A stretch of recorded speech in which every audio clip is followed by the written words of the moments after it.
Hello, Joe. How are you? I'm good. That's always a good start. A timid good. Mm. What's been going on for you this week? What's going on for me this week?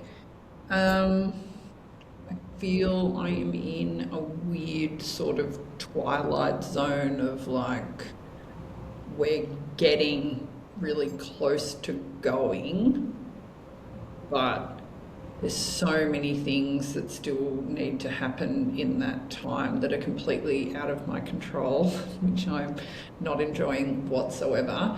And I am sort of, we saw a bunch of people on the weekend that I won't see again realistically. And so I'm sort of like starting to say goodbye to people already. And then, like, it's been a bit weird because some of them are like old people, and I'm like, you should come and visit. And then I'm like, you're totally not going to come and visit. And like, some of them are like old and will probably die while we're away. It's like God. a weird, Yeah.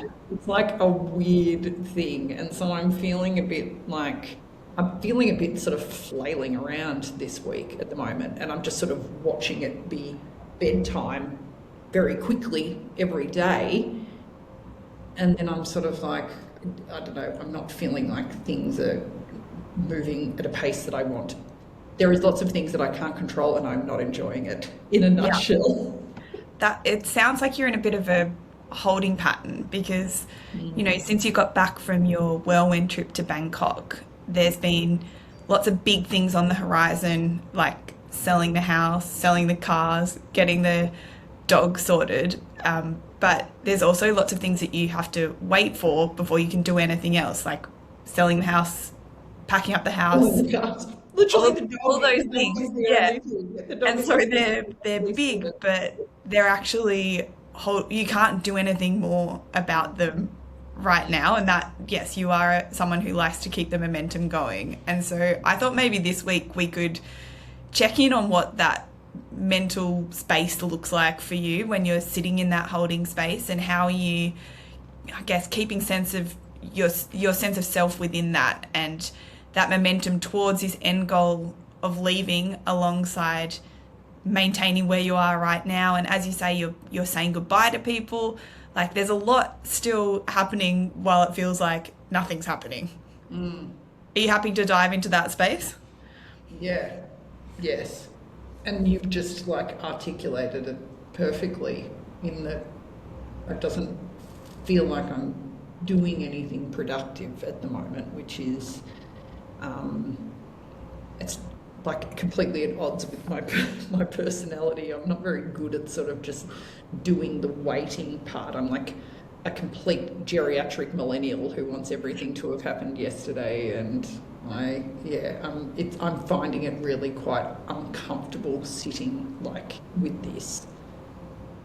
And so what are you finding that you're grabbing onto, like, to find that control in these moments? Like snapping at my husband, like, That sounds very, very beneficial for everyone. why can't you make all these things that I can't control move faster?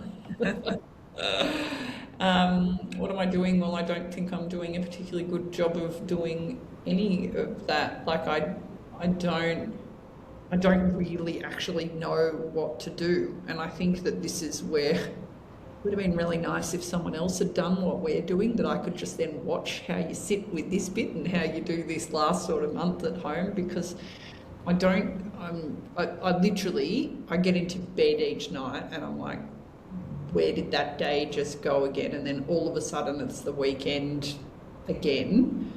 And that is feeling a bit terrifying when I'm now starting to get down to like, we're going in 4 weeks, like it's getting quick. And like you said, those things that I've put all of the things in place that I can, as far as selling the house, selling the car, getting the dog sorted, actually tick. But I can't do anything else. I can't make someone buy the house, and like I can't. The amount of people that have tried to scam us on Facebook Marketplace selling the cars has just Oh been no. so painful. Like, so painful. God, the Yeah. things you didn't know. Ugh, I know. So I at least have like one woman coming and having a look at one of the cars on Friday. That's like the first sort of either human or someone that's not based in like a factory trying to con people, or is not a dealership trying to like stooge us on price. So that's pretty much manning my Facebook Marketplace chat has been taking up plenty of my time this week. That does not sound like a place that anyone should be if they're trying to maintain some sanity during this time. And again, I think about other people in this situation. I have kids that are at school all day, so I'm not sort of full-time parenting at the moment. I also work for myself, so I don't have my 9 to 5 breathing down on me. But I sometimes wonder if that can be a blessing and a curse, and I'm feeling like that's a bit of a curse at the moment because, you know, if I had to sort of roll in and be getting a job done for someone else and had accountability in that way, I wonder if that would be making this a bit easier to sit with or something, but I'm unsure. Having that distraction in place. Have you thought about putting that in for yourself? Like, you know, I know you well enough to know that you are going to say no to this question, but I'll put it out there anyway. Like, what is the sort of self-care things that you could be doing? Because last time we spoke, we talked about reading as being an outlet for you. We know how much you love reading. Is there other things, like you're saying goodbye to this huge part of your life, this part of the country that you love? Like, have you thought about little rituals you could be doing to help for yourself in saying goodbye and moving to another place? I love that you know me well enough to know what my response is going to be. Like, no, of course I'm not doing it. Self-care, what's that? No, I'm doing everything at extremes. I'm having a party at my house. Like, I am now like actually spending time thinking on what happens if this house doesn't sell, which then is like another whole punish as far as my head, because like you sort of said, there was even a week ago talking to you about this, I was still positive, you know, someone's going to buy it, it's going to be great, and we get to sort of almost, you know, those chapters, and I'm thinking about, I've been sort of processing it in that this might not be where we come back if we ever come back to Australia. Now my head has switched into, oh God, I need to have a look at, so I've already had to talk to a real estate agent about potentially leasing it, and talking to the accountant again, and what does that mean for us then with tenants in a house here and paying tax in Australia, and if we try and sell it while we're away, what does that look like tax-wise, not being tax residents and all those sorts of things. So as far as self-care, there is none of those things involved, because I'm kicking into like, oh, is there things that I need to be going that are going to be requiring like a signature in person, or us to go and do things that I can get that as a plan B sort of sorted. Yeah. So you're in scenario planning mode. I am, and I'm not doing anything, like if anything, have got actually lots of time, and I should be doing things like going for a walk. I haven't gone for a walk in months. Do you need us to keep you accountable, Jo? Do we need to set a goal here today and we check in on you next week that you're actually doing some of those things? Because no, because then there's people that will like harass me on the fact that I haven't done these things. No, I don't actually like accountability. So I know you don't love accountability on exercise in particular. I also know you well enough to know that when you do go for a walk, ideas spark and you come back feeling so good. There's so many times where we've reconnected after you've been on a walk and you're just a happier version of yourself. So I actually am going to keep you accountable for that, even if you don't want me to, as your friend, and also as a business owner who's like going to have brainwaves that are yes, exactly. But is there anything else that you do, maybe in your, not in the sort of crisis period where I wouldn't go so far as to say this is a crisis, but it's a challenging time that you're in. What are your strategies that you usually lean on when you're in these kind of moments? Like, I have a very good group of friends here physically, but I've also got a really good extended network of friends. Literally, I'm like the WhatsApp group queen. As far as pretty much every facet of my life, there is a WhatsApp group for it that I can fully, and I'm an oversharer, so everyone's always pretty solidly up to date with where I'm at headspace. But I've also, like, I've seen a psychologist once a month for years and years, and while you were just talking before, I was thinking like, maybe I need to up the appointment. The appointment numbers away from once a month to maybe a bit more frequently while we're in this sort of state of flux.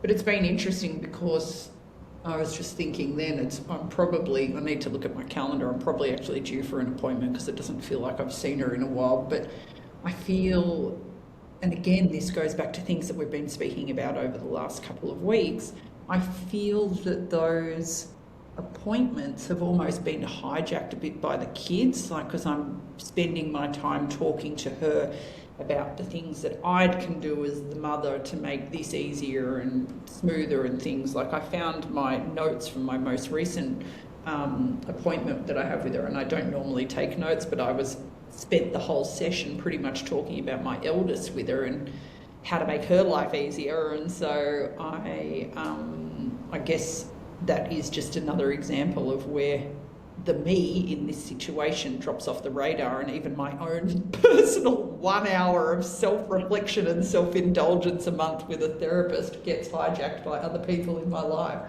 So it's an interesting thing to ponder, because I hadn't really been thinking about that. Yeah, I think it's really easy to do when you're the one holding it all together. And I think when we're in these times where it's all feeling a bit much, it's easy to fall into bad habits around self-care, and a reminder of the things that really lift you up are important, I think. And so it's the walks, it's the getting the help if you need it, might keep you accountable on that one as well. It's, making time for yourself, because we all know that if you don't look after yourself, everything else is going to crumble around you. And especially in this critical period, because as you say, you leave in 4 weeks. So all this stuff is about to hit. All the work that you've put in place to make it happen is going to be real in a minute. And you need to look after yourself before that all launches.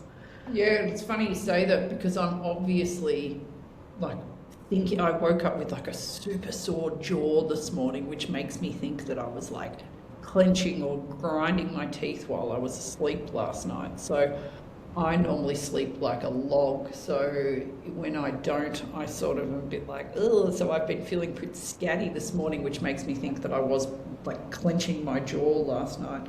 So I think, yeah, you're right, and I think that my internal dialogue is pretty much just lists at the moment, and just going over lists and lists and lists, and is there things that I can do off the list. I packed one more bag of vacuum packed clothes things yesterday, and like, I know that sounds so ridiculous, and I know I've mentioned it on a lot of these. I find it so cathartic. There's just one more vacuum packed bag full of clothes that's done. And we had the packing company, like the shipping company, call yesterday, where we walked around and they took a video and recorded the whole thing, and we'll make notes of what's actually getting shipped, and they'll send the right size truck and boxes and all of that jazz. And so we have like a packing date booked in the calendar already, and that's in like 3 weeks. And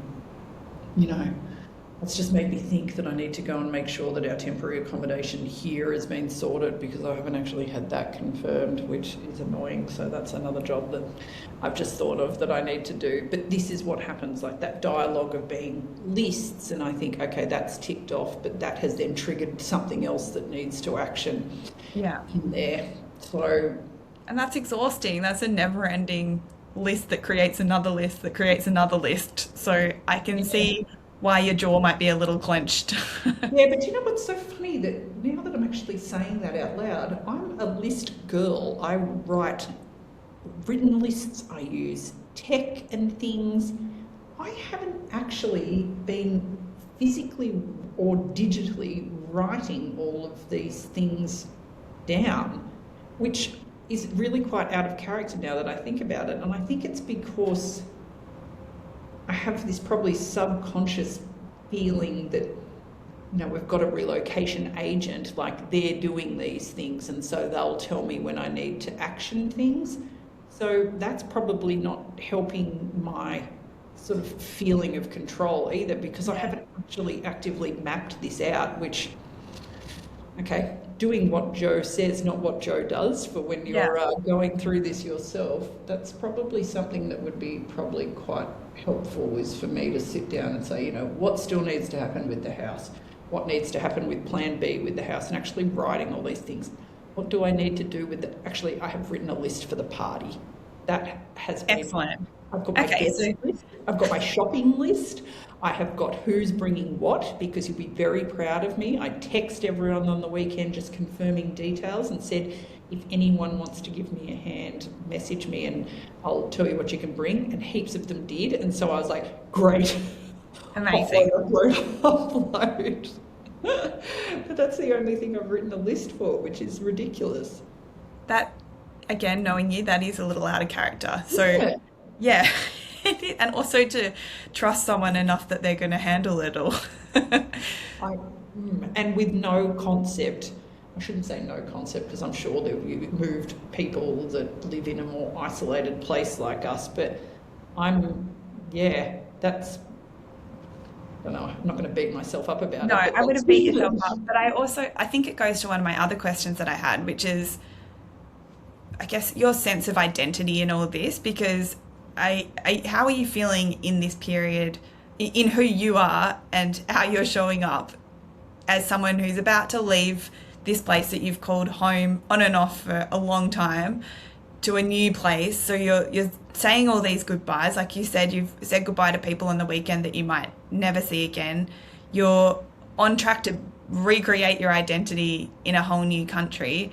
You're doing things that are out of step with, I guess, how you usually show up in the world. So how are you feeling in you? Well, thanks for making me reflect on that, because I genuinely have not been thinking about it. Sorry. No, I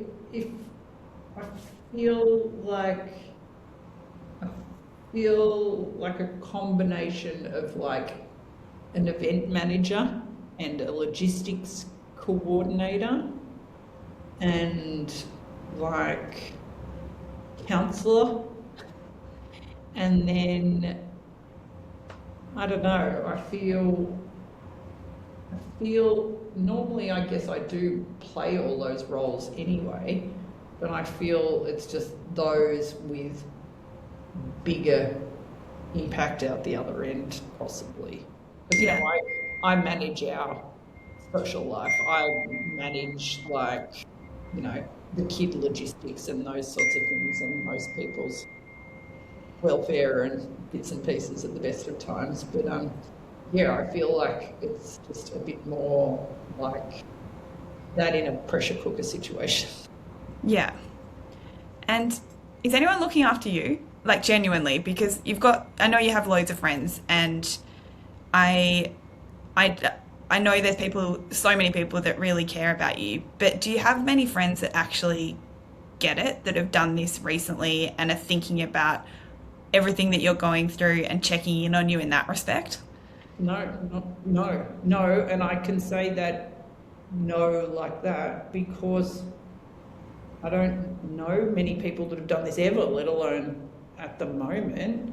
And there is, I can't remember if I told you, did I tell you about the woman that my husband met at a work thing last year who said to him, my husband got a job in Bangkok, we're moving next year, I'm freaking out because I'm not going to be able to work, I'm not doing all of these things, blah, blah, blah. And my husband was sort of like almost laughing on the inside saying, oh, because this was sort of on the cards for us. And he's like, I can't say anything to her. But like, she's the only person that I know that's sort of doing anything like this at the moment. And this is her well and truly first time. She doesn't have kids either. And they're off sort of travelling around in Southeast Asia at the moment. And so they're having a jolly old time like prior to moving. So No, I don't have people that are probably have a understand. No, is my. And I think that's really interesting, Joe, because you have done this before and recently. And one of the things about a place like Singapore is it is a really transient community. So the people you meet have all done it. And so, and I know, again, you've made really good friends there. So it's interesting. I'm just thinking about people, lots of people who would be listening to this who have done it for the first time and might expect that you just have this network around you that get it and are supporting you. And it's interesting to hear that they're not. So I think it's a matter of people kind of get swept up in their own lives, but also you are a very go get it done. Don't worry about me. And I think yeah, it's more the latter. I think it's yeah, more the latter. I'm sure if I waved a little flag, particularly to all of my girlfriends in Singapore, they'd be like, right, what can we do? You know, let's book in a weekend when you first get there. We'll come over. Let's just like, you know, go out for dinner and do all of those things. I'm positive if I raised the flag and like even thought to do that, they would be even just an empathetic ear. And I think sometimes that's all it is. Like, but I think it's more to the second bit that you said there.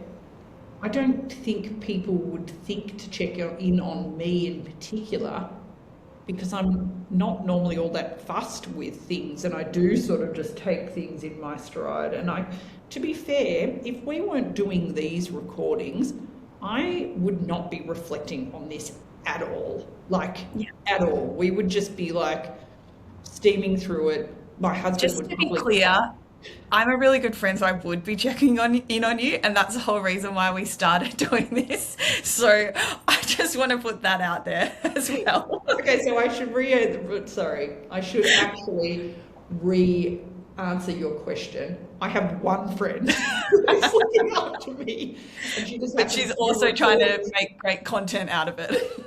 She's recording it and putting it out to the world. I'm like waiting for to get like a text in one of these things, like start crying or something. This will make Yeah, great content. this will be good. Now's the time. Cry now. So yeah, I think, thank you, Emma. I appreciate you and I appreciate doing this. And like I've said throughout these, like I am actually going to find these really interesting to watch back and reflect on when I come up for air afterwards as well, I think.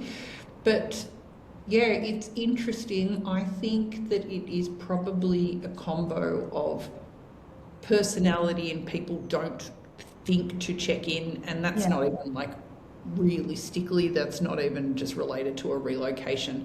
I'm very good at asking for help when I need it, but when I need it is probably generally too late as far as I'm already spiraling or like crying in Yeah. the corner before I'm like, oh, okay, I'm not okay here. And I think because I have that outlet with my psych every month as well, that I feel like I sort of keep just the things bubbling along pretty normally in day-to-day life. And that's something, it's a super interesting thing for me to ponder and reflect on myself, in that maybe I do need to think differently about it when it's in, let's call them flux stages, Yeah. not crisis. It's definitely, I'm not in crisis. And again, this is where I feel that I get tangled up when I'm like, oh, woe is me, because it's such a first world problem. It's Yeah. such an exciting thing that comes out the end, and I know you're going to rouse on me for saying this, but like, I think why I don't get too fussed by it is because I know how exciting it's going to be out the other end, and so I just sort of bumble through it. Yeah. I, yes, that is true.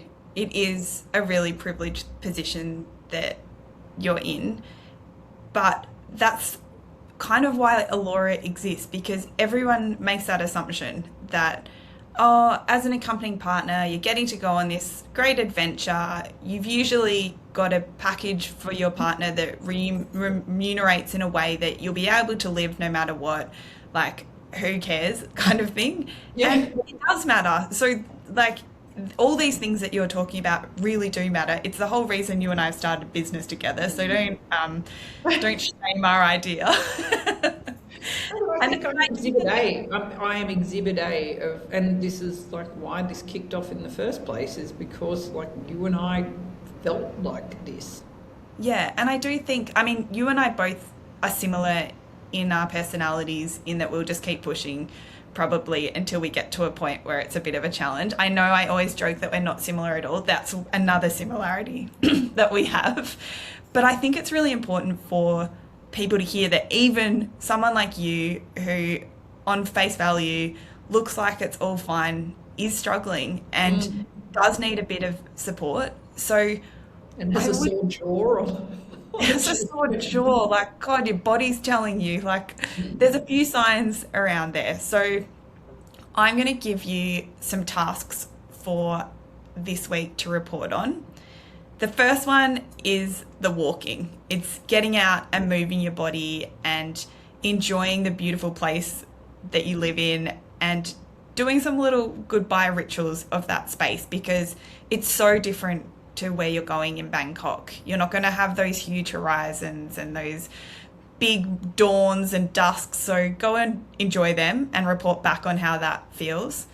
Book in your therapist, please. That sounds like it needs to happen. And I think thinking about that beautiful friendship network that you have and what feels like a way for you to send up that flag and ask for a bit more support, because I think your friends would really appreciate being able to support you, and I think you'll feel more supported as a result, because it doesn't sound like now's the time that you're going to get it from home. Your husband is trying to establish himself in his new role, and your kids have been very clear in signaling to you that this is a big thing for them, and so you're supporting them. So you need to build your own support network, and I think for other people to see and hear how you are building this support around yourself will be an amazing lesson for how they can do it for themselves.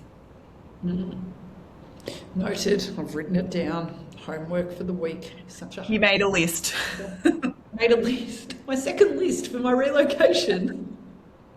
And it's about partying and self-care. I love it. Very important. More on brand. Exactly. Yeah. All right. I tell you what I am planning as far as self-care, and this I'm happy to be smug as about, in that I am moving to Thailand, land of massages. I'm pretty excited about having massages on a regular basis stuck into the rotation of my life. So the self-care once I arrive is going to be maybe retrospective. Excellent. A massage a day keeps the psychologist away. I don't know. What's wrong with that? Oh, yes. God. All right. Well, I reckon we'll wrap it up there, and we will report back next week on how you've gone with your list. Okay, boss. See you, Joe. Have a good one.